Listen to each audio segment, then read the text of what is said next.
Assalamualaikum warahmatullahi wabarakatuh. Jumpa kembali di akun YouTube Angga Owin, akun yang spesialis membahas tentang skripsi. Kali ini kita mendapatkan curhat dari salah satu mahasiswa. Saya bacakan curhatnya. Izin curhat Pak, hehehe, saya ingin meneliti mengenai inovasi pembelajaran yang dilakukan guru baru PAI dalam menghadapi siswa SMA. Apakah itu bisa dibuat judul penelitian skripsi Pak? Karena pengalaman waktu saya SMA dulu, kalau ada guru baru, apalagi Mbak Mas PKL itu rame sendiri dan nggak ada yang menggubris. Dan itu nanti kalau misalnya bisa dijadikan penelitian, saya harus meneliti gimana dulu ya Pak. Apakah saya harus mencoba satu persatu metode pembelajaran yang inovatif, atau bagaimana? Kalau seperti itu kan membutuhkan waktu yang lama. Nah ini guys, ini menarik sekali untuk kita bahas karena ini memang dirasakan oleh semua mahasiswa yang PKL atau PPL ya. Kalau di UIN Malang namanya magang 3. Maka yang harus kita lakukan pertama kali ketika kita ingin menemukan masalah di ruang kelas atau sekolah, itu yang harus kita gunakan adalah need assessment.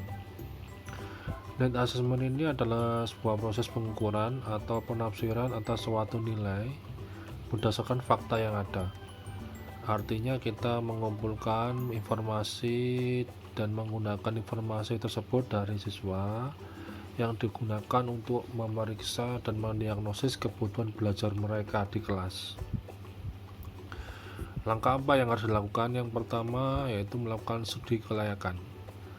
Studi kelayakan ini adalah sebuah refleksi tentang alasan mengapa siswa ini ramai sendiri di kelas, dan apa iya dengan media pembelajaran yang kita susun, yang kita asumsikan itu bisa menyelesaikan masalah itu, apakah cukup sesuai proporsional untuk menyelesaikan masalah keramaian di kelas, apakah butuh inovasi pembelajaran atau inovasi media pembelajaran itu dibutuhkan nggak di kelas.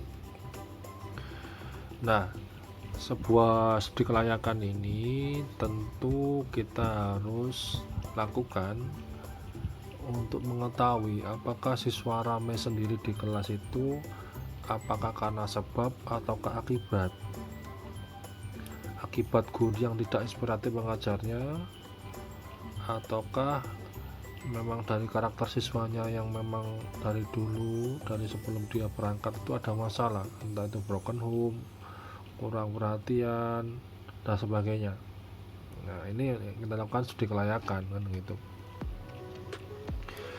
Nah, studi kelayakan yang pertama yang dilakukan adalah itu guru harus umek memeriksa kebutuhan belajar siswa di kelas ya. Bisa dilakukan melalui bimbingan individual maupun bimbingan sosial ya. Bimbingan individual ini bisa dilakukan dengan cara guru melakukan ngomong 4 mata dengan siswa yang dianggap leader atau yang memiliki pengaruh luar biasa di kelas, tokoh-tokoh yang kemudian menjadi penggerak keramaian di kelas ya. Ini dilihat untuk memetakan masalah-masalah yang ada di kelas. Masalah keramaian itu bisa jadi masalah pribadi siswa yang kemudian diluapkan di kelas ya. Misalnya aja siswa itu kurang diperhatikan oleh orang tuanya atau oleh gurunya, merasa dianaktirikan di kelas. Siswa itu merasa punya kesempatan ramai karena mungkin gurunya nggak punya harisma ya kan. Bisa jadi dengan cara kita melakukan bimbingan sosial. Kita buat desain kelas yang memaksa adanya kegiatan kerjasama, jadi mereka ditekan energi ramainya karena nggak ada kerjaan, ditekan dengan adanya kelompok-kelompok tugas ya, kelompok kolaborasi yang memaksa mereka kerjasama dan interaksi, sehingga kemudian mereka tidak ada kesempatan atau tidak punya waktu untuk ramai. Nah, begitu. Jadi pola yang dilakukan untuk melakukan studi kelayakan ini bisa dengan metode pemberian tugas ya. Tugas yang bersifat bukan terkait dengan materi pembelajaran tapi mapping masalah kelas kan gitu ya. Mapping atau mengorek data kebutuhan kelas. Itu bisa diperoleh dengan menyusun sebuah strategi penugasan yang memaksa mereka itu melakukan kerjasama untuk membangun team building. Yang di masing-masing kelompok itu diberikan tanggung jawab, responsibility, dan teamwork yang saling bekerjasama gitu. Nah, dengan seperti itu guru akan mendapatkan sebuah informasi yang up to date, yang aktual tentang kondisi real. Sebenarnya keramaian ini memang membutuhkan media ataukah tidak. Nah, ini disebut dengan need assessment. Nah, itu bisa kita lihat di contoh yang saya berikan ini ya. Jadi misalnya setelah kita melakukan need assessment diperoleh fakta misalnya ya, karena ada persoalan aspek perilaku etis yang berkurang di kelas ya, kita berkesimpulan seperti itu. Kenapa? Karena berdasarkan fakta, misalnya satu, sering ramai sendiri di kelas atau tidak menghargai guru PPL karena kurangnya harisma guru PPL karena masih guru pelajaran, dan siswa bosan dengan kegiatan belajar yang kurang hidup dan menonton. Mungkin dia sudah jenuh dengan itu aja, seperti kita makan, kalau diberikan menu makanan yang itu aja dengan gaya yang itu aja juga akan bosan. Nah, akhirnya kita berkesimpulan nih perlu adanya menumbuhkan sikap menghargai guru PPL dan peningkatan konsentrasi belajar siswa di kelas. Nah, oleh karena itu kita melakukan tindakan penyelesaian. Misalnya apa? Misalnya dengan cara melakukan komunikasi persuasif. Komunikasi persuasif ini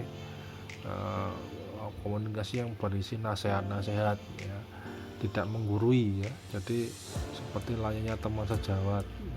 Jadi kita berkomunikasi dengan siswa itu dengan cara yang humanistik, menghargai mereka, tidak menggurui mereka, sehingga kita menjadi teman bagi mereka kan gitu, dengan dikombinasi dengan menggunakan media pembelajaran tertentu.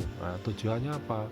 Untuk peningkatan konsentrasi belajar dan penumbuhan karakter etis siswa di dalam kelas kan gitu.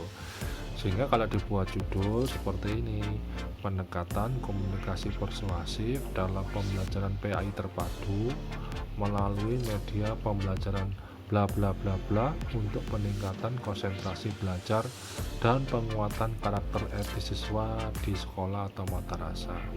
Saya rasa itu untuk poin pertama, akan kita bisa melanjutkan diskusi. Bila kemudian ada tanggapan atau revisi atau respon balik dari para netizen, silakan, saya akan buka forum ini seluas-luasnya. Oke, saya rasa itu. Assalamualaikum warahmatullahi wabarakatuh.